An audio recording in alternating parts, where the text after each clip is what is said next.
Hello friends, KP astrology part 16 में आपका स्वागत है।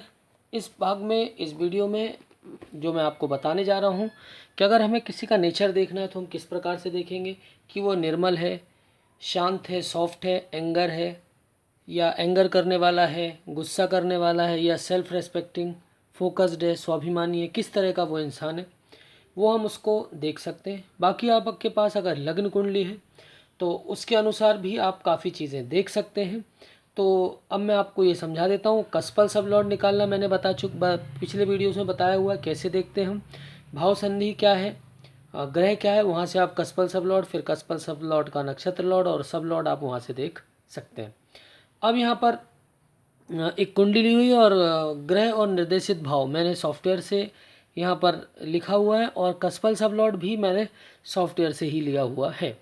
तो कस्पल सब लॉर्ड के बाद वो किस किस के नक्षत्र लॉर्ड है, क्या है, वो सारी चीज़ मैं आपको पिछले वीडियोस में दिखा चुका हूँ। यहाँ पर मैं जो 12 भाव होते हैं, 12 भावों में अगर हमें जैसे कोई कुंडली आती है उस जातक के बारे में जानना है कि वो किस तरह का है, कैसा उसका नेचर है, क्या वो हो सकता है, तो उसको आप देख सकते हैं। फिर उसके जो भाई बहन हैं उनको देखना है तो उसके बारे में भी देख सकते हैं। कुंडली विश्लेषण के लिए जो केपी एस्ट्रोलॉजी है उसमें मैं बार बार बोलता हूँ कि जब भी आप केपी एस्ट्रोलॉजी में जाएं, अगर आपका डेट टाइम सही नहीं है उसका आप बीटीआर ज़रूर कराएं, बर्थ टाइम रेक्टिफिकेशन करा लें, क्योंकि नक्षत्र कुछ मिनटों में ही क्या हो जाते हैं, बदल जाते हैं, जिस कारण जो चीज़ें यहाँ पॉजिटिव दिखती हैं कई बार नेगेटिव हो जाती हैं और जो चीज़ें नेगेटिव होती हैं वो कई बार पॉजिटिव भी हमें दिखाई देने लगती है। तो चलिए इस कुंडली में मैं आपको सारा विश्लेषण डिटेल से करके दिखाता हूँ। सबसे पहले 12 भावों को बता दूं कि 12 भावों में आपको क्या क्या होता है, कैसे कैसे आपको समझना चाहिए। पहला हमारा खुद, हम खुद होते हैं, मतलब जातक खुद हो गया जिसकी भी कुंडली शरीर। तो यहाँ से आप उसके स्वभाव को, नेचर को समझ सकते हैं। कुटुंब और पड़ोसी का नेचर देखना तो दूसरा भाव, छोटे भाई बहन तीसरा भाव होता है, चौथा भाव माता, पांचवा संतान, छठा मौसा मौसी, सातवां पत्नी, मामा मामी अष्टम, पिता, और यहाँ से ससुराल का भी देखते हैं। पिता 90 भाव से देखते हैं, कुछ लोग 10वें से भी देखते हैं पर 9 से ही सबसे ज़्यादा सही होता है। भांजा भांजी, जीजा जीजी, जीजा और भाभी, इनका नेचर आप यहाँ से देख सकते हैं, मतलब ये इनका घर होता है। इसके अलावा दामाद, बड़े भाई बहन के लिए 11वां भाव और चाचा चाची के लिए 12वां भाव होता है। तो ये कुटुंब और रिश्तेदारों के इस तरह से आपको घर दिख जाएंगे। अगर आप उनके बारे में देखना चाहते हैं, जानना चाहते हैं कैसे क्या है, तो आप उनका नेचर यहाँ से देख सकते हैं। उनको किस प्रकार की बीमारियां हैं, वो किस तरह से दिक्कत में आ सकते हैं। तो अगर आपका बीटीआर सही है, बीटीआर के लिए मैं नियम समझा देता हूँ। सबसे पहले तो आपका जो टाइम है वो क्यों गलत हो जाता है वो मैं समझाता हूँ। अगर हॉस्पिटल में किसी बच्चे का जन्म हो रहा है, डॉक्टरों ने जो डेट टाइम दिया है, बच्चे का जन्म हम तभी मानते हैं जब उसका सर दिखना चालू होता है, जब वो दुनिया में स्टार्ट, हम उसको तभी मानते हैं। जैसी पहली किरण उस पर पड़ी उसको हम पहला मान लेते हैं। इसके बाद बच्चे को बाहर आने से लेकर उसको नहलाने धुलाने से लेकर जो टाइम लग जाता है, कई बार पोंछना, नहलाना धुलाना क्या, उसको साफ़ सफाई करके और टेबल पे ला के रखने तक में करीब करीब 5-10 मिनट, 8 मिनट, 10 मिनट, 15 मिनट, 5 से 15 मिनट का भी अंतर, 20 मिनट तक के भी अंतर मैंने देखे हैं। प्लस हॉस्पिटलों में पहले घड़ियाँ होती थी, वहाँ पर क्या टाइम, उस घड़ी का क्या सेट था, ये भी हम नहीं कह सकते कि 5 मिनट 10 मिनट आगे चल रही थी, क्या चल रही थी, बैटरी ख़त्म थी तो, या ख़त्म होने वाली है या क्या है, तो उस वजह से स्लो चल रही थी, किसने क्या टाइम सेट किया हुआ ये, क्योंकि जो बीटीआर होता है वही सही टाइम बता सकता है। इसके अलावा कोई इस चीज़, प्रश्न कुंडली पर मैं बार बार कह रहा हूँ कि प्रश्न कुंडली सिर्फ 60 से 70% ही सही जाती है। कई बार वो 50-40 का भी रेशियो आता है। कम से कम मैंने 2000-2500 कुंडली अब तक देखी है, उसका मैं अनुभव आपको बता रहा हूँ। बुक इस नॉलेज एक अलग चीज़ है, बुक में कुछ भी बोलते रहे कि 100% कभी सही नहीं हो सकता, जब तक कि आप उसका बीटीआर, वो भी अगर आप 4 घरों से ज़्यादातर लोग करते हैं, बाकी 12 घरों से अगर आप कर लें तो ये बहुत ही बढ़िया हो जाता है। जैसे आपको अगर बीटीआर करना है तो संतान का, जो पहली संतान है उसको देख लें, उसका जन्म समय क्या है उसको ले लें। इसके अलावा अगर कोई मिस हैपनिंग हुई है माता पिता की तो उनके जन्म का, क्योंकि ब्लड रिलेशन ही इसमें मेनली लिए जाते हैं, तो पिताजी माताजी से रिलेटेड, छोटे भाई बहनों का जो जन्म है, बड़े भाई बहनों का, छोटे भाई बहनों के जन्म के लिए तीसरे भाव, तो वो टाइम निकाल लें। इस तरह से आप एक एक चीज़ को क्या कर सकते हैं, यहाँ से देख सकते हैं कि क्या हम उसको कैसे, हमें बीटीआर करना। बीटीआर पर मैं जो वीडियोस डालूंगा उसको ध्यान से समझिएगा, वो टू द पॉइंट अगर आप सीख रहे हैं तो एक एक चीज़ उसमें आपको समझ में आ जाएगी। बाकी प्रश्न कुंडली के भरोसे बिल्कुल ना रहें, वो बिल्कुल मैं उसको 100% एक्यूरेट नहीं मानता, जबकि केपी सिर्फ प्रश्न कुंडली पर बेस्ड होती है, पर मैं अपने एक्सपीरियंस से बोल रहा हूँ कि वो 100% सही नहीं जाती है। प्रश्न कुंडली ठीक है, लेकिन 100% एक्यूरेसी वहाँ पर बिल्कुल नहीं है। चलिए इस कुंडली में मैं आपको किसी भी कुंडली में आपको मैं जातक का भाव क्या है, जातक का नेचर क्या है, वो सिर्फ इसमें आपको समझाने जा रहा हूँ। तो सबसे पहले यहाँ पर जो ग्रह थे, सूर्य 1 6 10, चंद्रमा 4 5 9 10, मंगल 1 2 7 8 9, बुध 4 8 9, गुरु 8 9 10, शुक्र 2 3 4 7, शनि 7 9 10 11, राहु 2 5, केतु 4 8 9। मैंने राहु की दृष्टियाँ अलग से, केतु की दृष्टियाँ अलग से मैं लिख लेता हूँ। अगर आपके सॉफ्टवेयर में नहीं है तो आप उसकी जो दृष्टि है उसको यहाँ पर आप नोट डाउन कर सकते हैं। कसफल सब लॉर्ड में पहले का केतु, दूसरे का सूर्य, तीसरे का मंगल, चौथे के गुरु हैं, पांचवें के बुध हैं, छठे के शुक्र, सातवें के मंगल, आठवें के शनि, नवे के बुध, 10वें के शुक्र, 11वें के चंद्र और 12वें के गुरुदेव हैं कसफल सब लॉर्ड।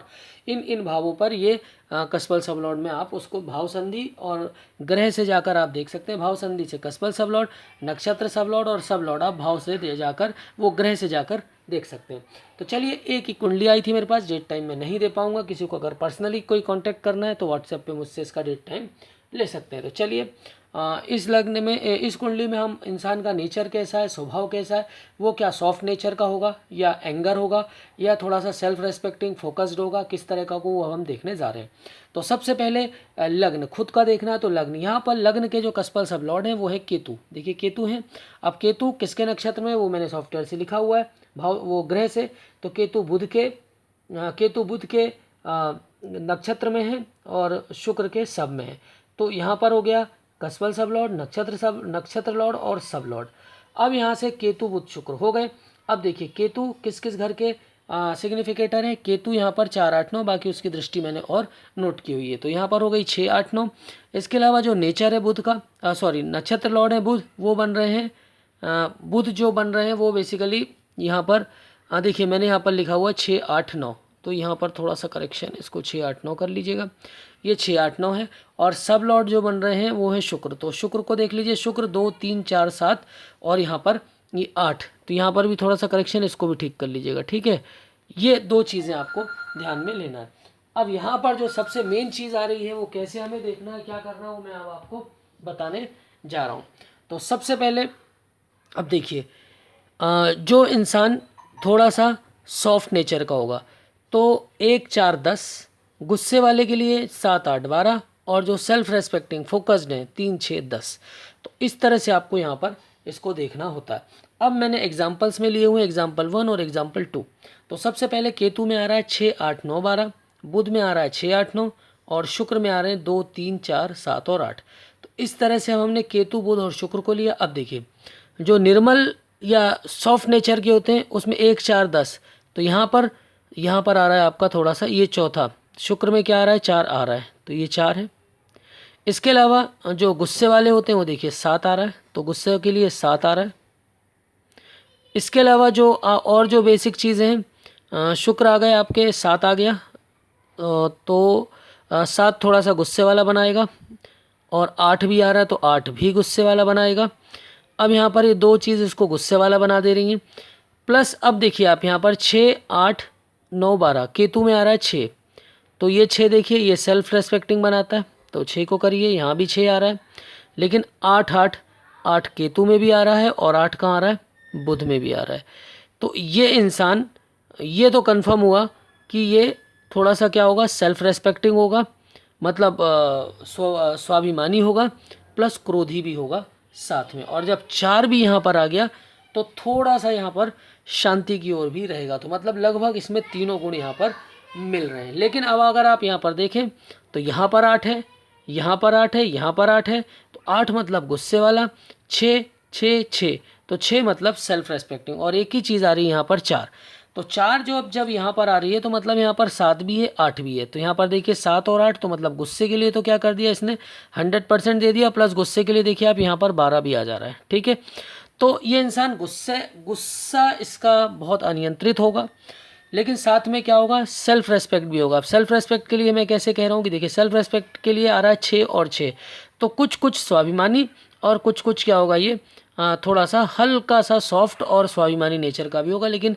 ज़्यादातर इसको क्या दिख रहा है आपको, मुख्य जो दिख रहा है वो दिख रहा है एंगर, मतलब बहुत गुस्सा ज़रूर बना रहा है इंसान को। मतलब यहाँ पर अगर हम इसको देखें तो गुस्सैल नेचर का ये यहाँ पर दिखता है। अब अगर हम एग्जाम्पल 2 लेते हैं, एग्जाम्पल 2 में मान लें कि कस्पल सबलॉट सूर्य है। अब सूर्य के ही नक्षत्र में है और जो चंद्र है उसके सब में है। तो सूर्य का जो निर्देशित भाव 1, 6, 10, सूर्य का 1, 6, 10 और जो चंद्र है 4, 5, 9, तो ये 4, 5, 9, 10 आ गया। अब यहाँ पर हमें देखना है कि जो गुस्से वाला है, सबसे पहले आप गुस्से को देखिए, 7, 8, 12 आ रहा है क्या कहीं? यहाँ पर 7, 8, 12 कहीं भी नहीं आ रहा है। तो मतलब गुस्सा इस इंसान को, ऐसा तो हो नहीं सकता कि गुस्सा ना है, लेकिन गुस्सा इसका नेचर नहीं है, ठीक है। कभी बाई चांस आ सकता है, लेकिन ओवरऑल ही गुस्सा वाला इंसान नहीं है। अब अगर हम देखें कि क्या ये निर्मल या शांत स्वभाव के हैं, तो 1, 4, 10, तो 1 यहाँ आ रहा है, 1 यहाँ आ रहा है और 10 यहाँ आ रहा है, 1 यहाँ आ रहा है और 10 यहाँ आ रहा है, ठीक है। ये चीज़ आप नोट करिएगा। अब इसके बाद अगर हम देखें कि क्या सेल्फ रेस्पेक्ट भी है इनमें, तो देखिए 6 भी है, यहाँ भी 6 है और 10 तो है ही। तो ये, और यहाँ पर आ गया आपका निर्मल और शांत स्वभाव, तो ये मिल गए आपके पूरे। तो ये इंसान सॉफ्ट भी है, सेल्फ रेस्पेक्ट मतलब स्वाभिमानी भी है। तो इस तरह से आपको हर कुंडलियों को क्या करना होता है, देखना होता है। अगर आपको कोई पूछता है कि ये मेरी कुंडली है, बताइए मेरे भाई का नेचर क्या है, बड़े भाई का, छोटे भाई का, तो सीधा छोटे भाई बहनों के लिए तीसरा, बड़े भाई बहनों के लिए 11वें भाव में जाएं, उसके कस्बल सब लॉट को देखें, नक्षत्र लॉट को देखें और सब में कौन आ रहा है, वो सारी चीज़ आपको यहाँ से क्लियर हो जाएगी। तो कभी भी इंसान का अगर आपको ये देखना है कि कितना गुस्से वाला है, कितना शांत नेचर का है, सीधा सा फंडा है, यहाँ से आपको क्लियर हो जाएगा। मैंने 12 भावों का बता दिया, 12 भाव में आप एक एक भाव में रख के इसको देख सकते हैं। वीडियो अच्छे लग रहे हैं तो लाइक, शेयर और आप सब्सक्राइब करें। धन्यवाद। अगले वीडियो तक नमस्कार।